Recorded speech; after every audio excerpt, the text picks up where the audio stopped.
Good day. This week we're looking at how to get along with others. In Romans 12:18 it says, if possible, as far as it depends on you, live at peace with others. So, man, it's saying here, if possible, as far as it depends on you.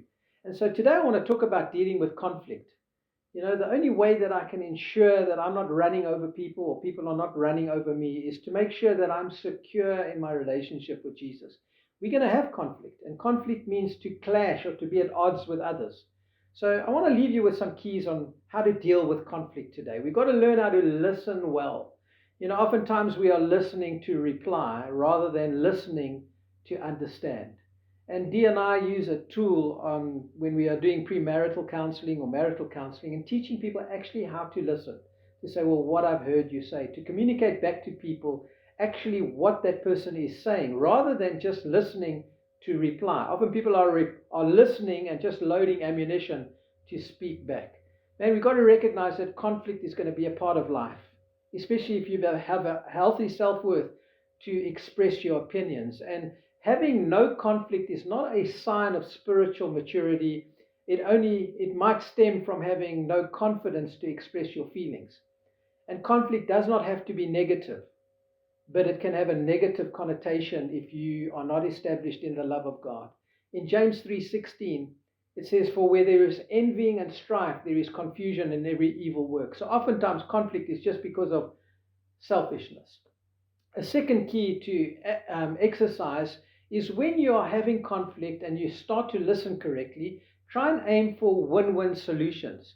So instead of coming to conflict to tell people what they've done wrong, how about you come and you listen to what the person is saying and then listen for solutions, not listen to put people down.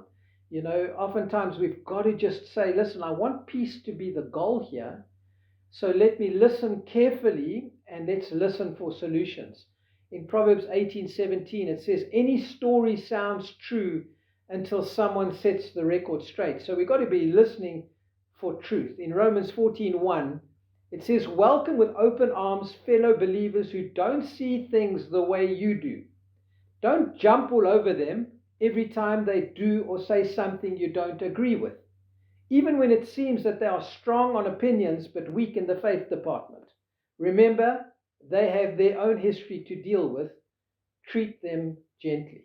So don't jump on people just because you disagree with them. Sometimes just listen to say, okay, is this what I've heard you say? And then come up with some solutions. It doesn't mean that you have to agree with them. Thirdly, use words to build people up instead of tearing them down. In Colossians 4:6 in the Message, it says, be gracious in your speech.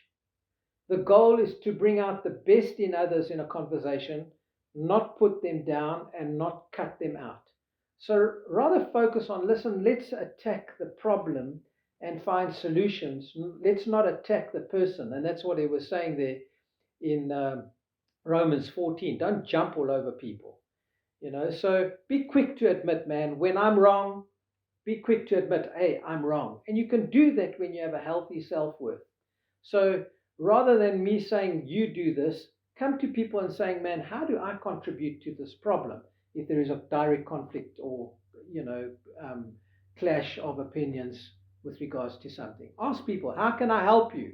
Rather than, man, you're just an idiot.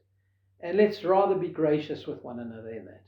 So, man, it's a great key in how to get along with others. Always remember, you are highly favored and deeply loved of God.